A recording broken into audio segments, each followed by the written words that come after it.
You're making $100,000. So why are you still broke?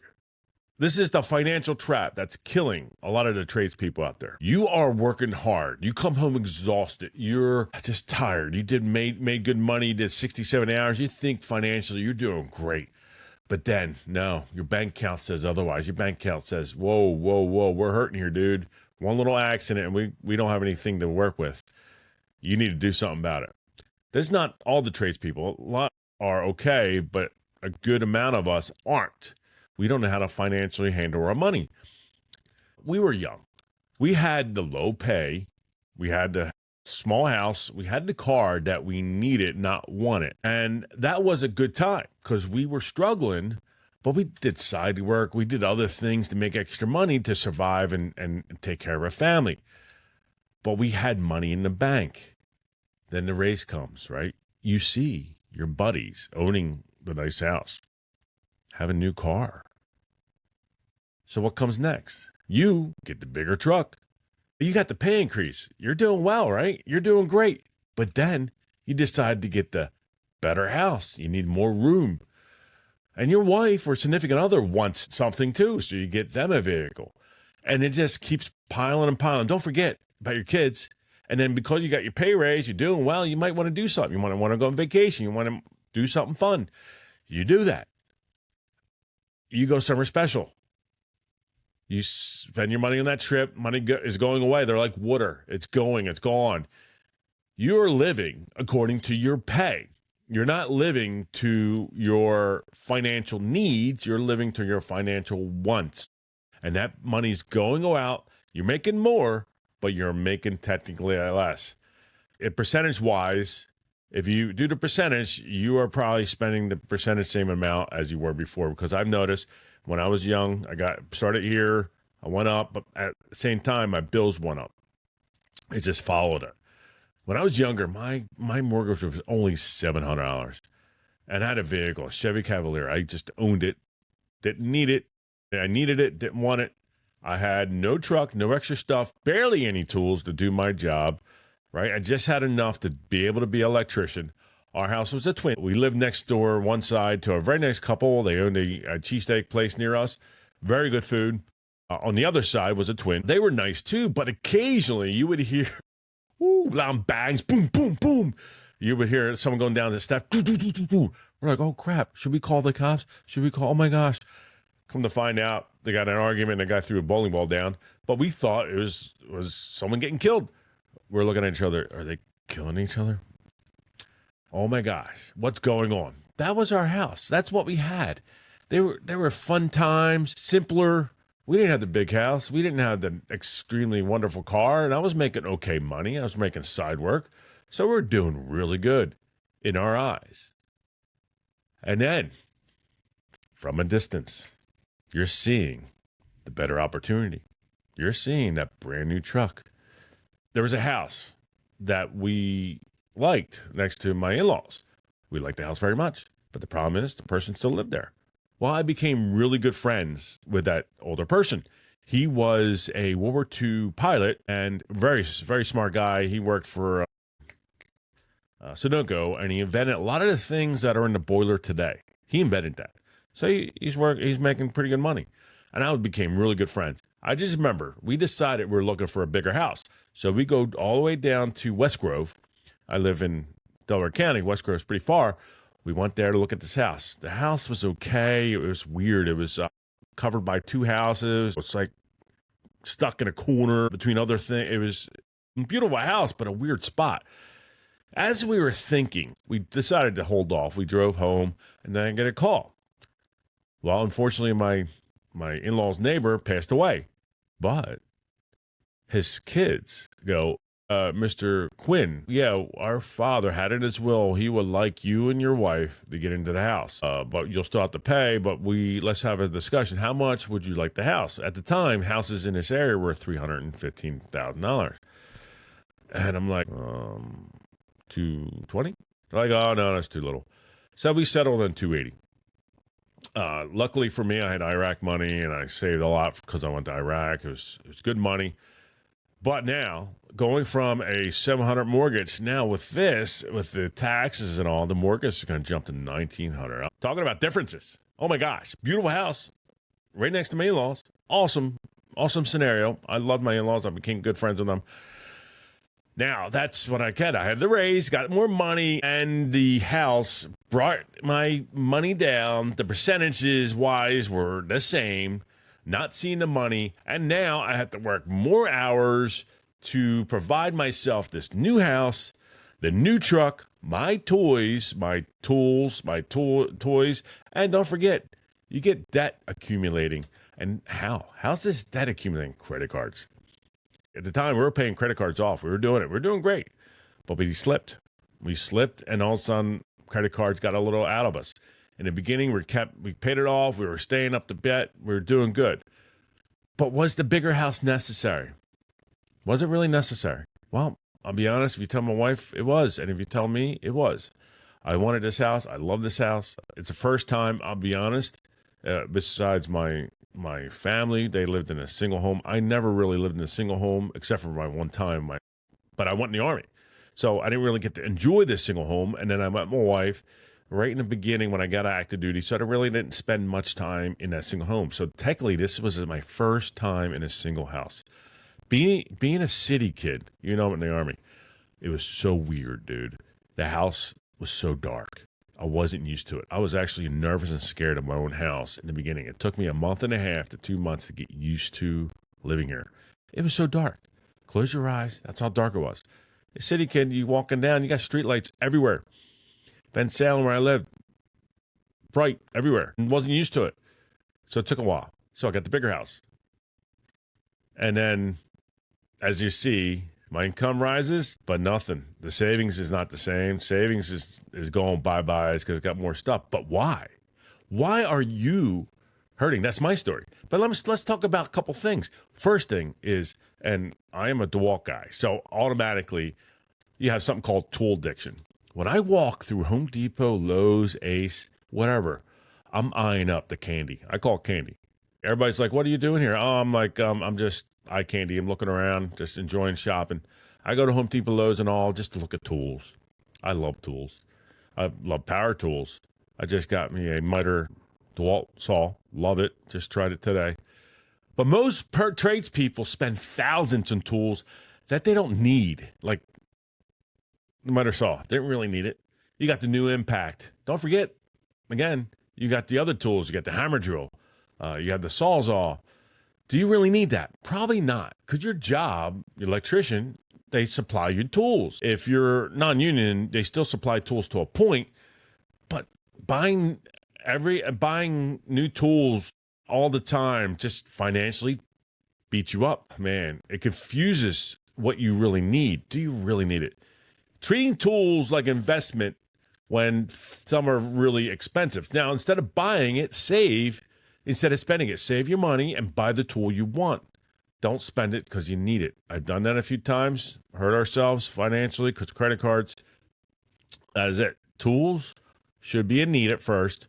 And if you want something, save it and treat yourself.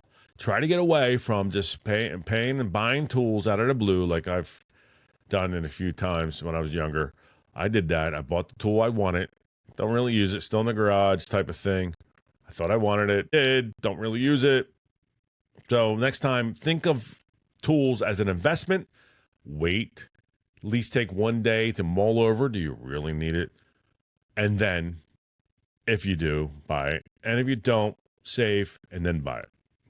That's what I'm saying. That way you can put money in the bank for a rainy day. You want to be able to live off your money. Now, workman's comp sucks. Just so you know now, unemployment sucks. You only get like $5.26 every 2 weeks or whatever of pay for unemployment, and workman comp, you only get like 60-70% of your pay. And that is a 40-hour paycheck. If you do overtime, you're not getting that in workman's comp. Save. Save your money for at least 3 months of emergency, hopefully 4, 6, and then put your money in retirement, anything to help you when you're about to retire. Because right now, I don't see Social Security surviving when I get about to retire. Probably not for you too. Now let's talk about number 3, overtime that masks financial problems. Many workers aren't wealthy. They are working 60, 70 hours a week. Then they start growing what I call the overtime addict, overtime addiction. There's a side effect to that. You become a sneak.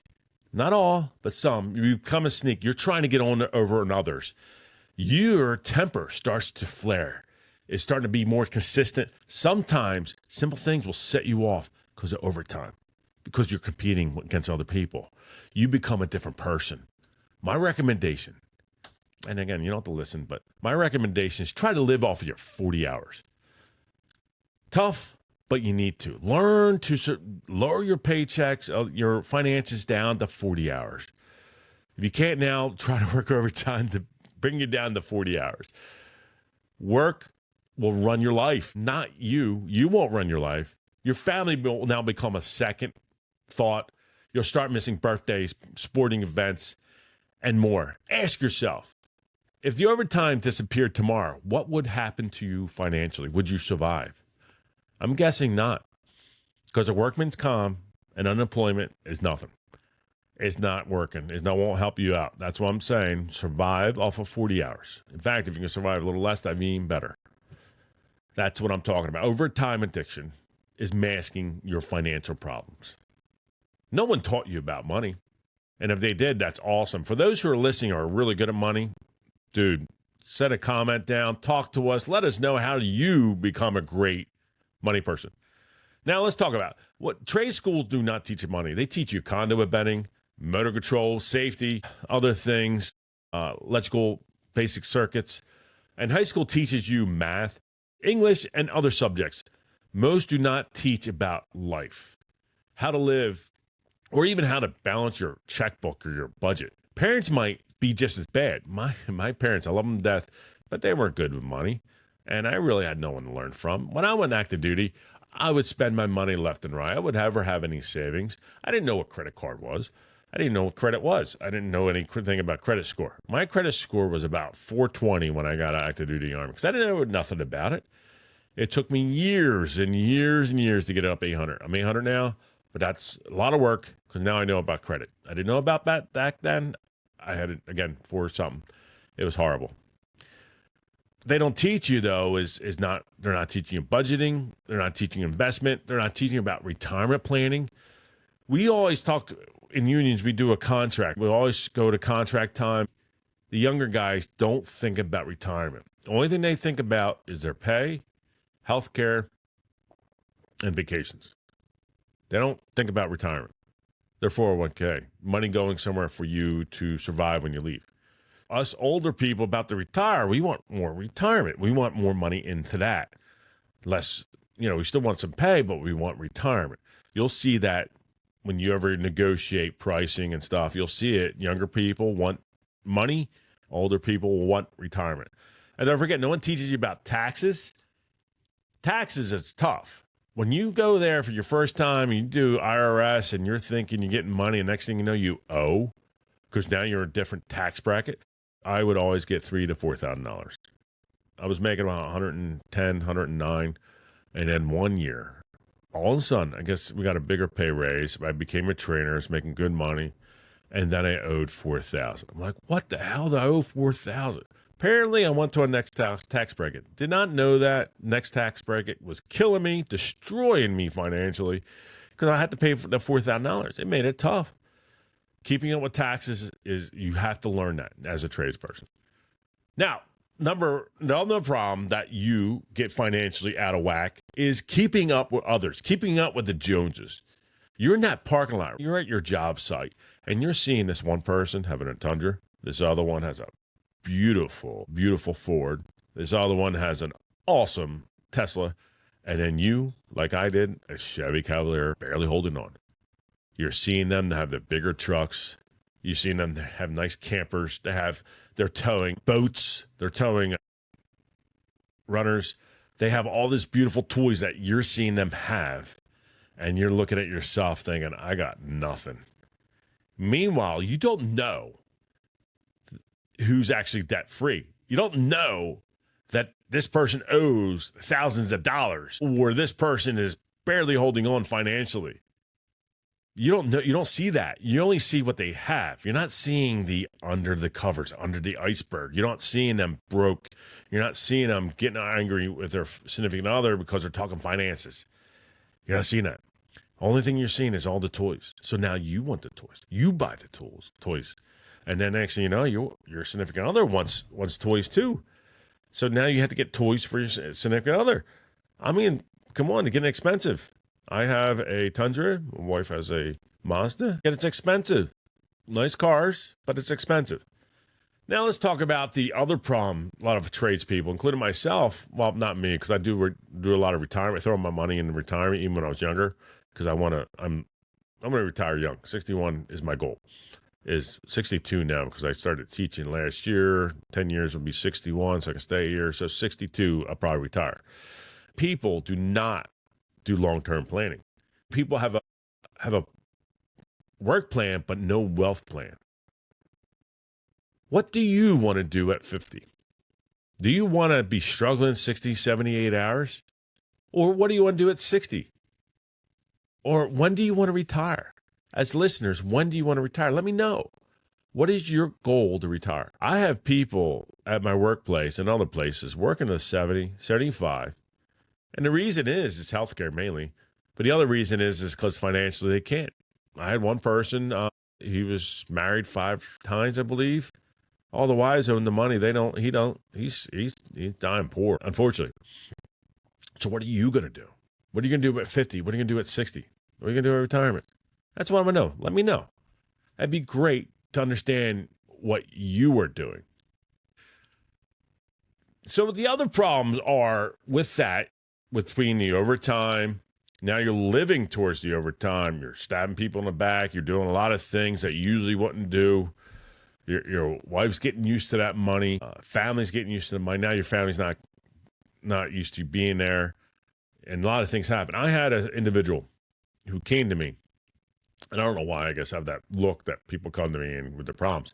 And he sat with me and said, Sean, I do not know why my kids act so bad, why they're so bad.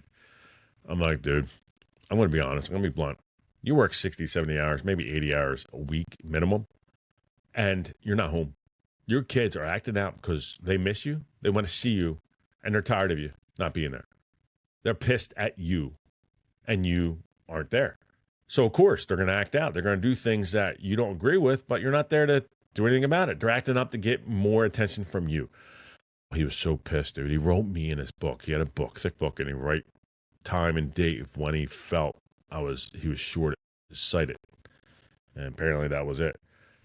I missed birthdays myself. Between the Army and overtime, I missed birthdays, I missed holidays. I mean, I used to work on Christmas, New Year's Eve. I used to work during those times. Of course, I would work because I was forced, being a young guy. And I would miss things. And the money was tough.